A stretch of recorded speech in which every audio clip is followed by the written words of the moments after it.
LGBTQ 1-minute news. Let's queer up gay culture. Queer classics defying censorship, just in time for your holiday gift list. Book bans surged again last school year, with 6,870 bans targeting nearly 4,000 titles, most for the LGBTQ plus content.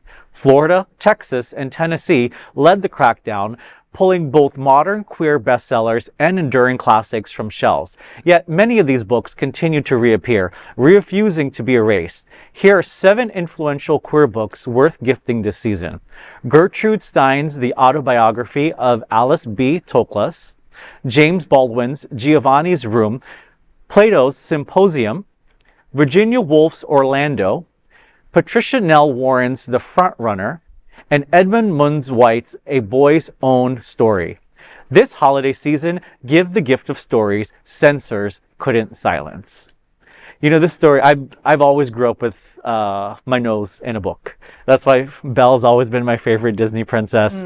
You know, I love the fact that you can, you know, escape a different reality, culture, language, and that's what these books help do. And I honestly wish that I had books like this when I was a kid to help match, you know, and I hate to say it, but, you know, the outside with the inside.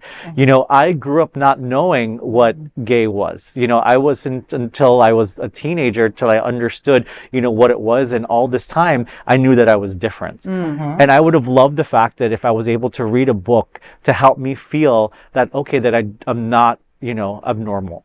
You know, that I do fit in, like I do belong. And it's really important that children have these type of stories to make them feel like they're part of society. You always feel weird as a kid as it is. You know what I mean? Like you're going through the stuff that you can't talk to your parents about, that you know, if you don't have siblings, it is.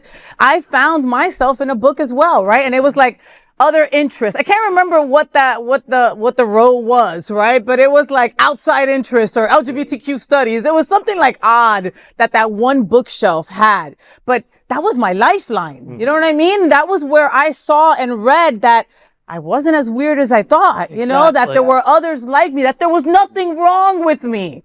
You know, over the weekend, it was Art Basel. And I went to go see the installation of the Library of Us. S. Devlin's The Library of Us, right? And it's a beautiful structure with thousands of books, mostly that have been banned in Florida. And once Art Basel's over and everything, they are going to donate all those books to local entities, right? And just looking at all these books turn and turn on this beautiful water was like, all these books have been banned. How much has not been learned because these books were taken away from a mind that wanted to explore and learn and cultivate and, you know, just become a better person. Like it's, you know, buy one of these books that Cal was saying, keep that flow moving. Absolutely. You know? Absolutely. Cal, close us out, baby. This is an LGBTQ 1-minute news story. There's no other queer nonprofit media platform like this in the entire world. Support our LGBTQ stories by sharing them and subscribing to Queer News Tonight.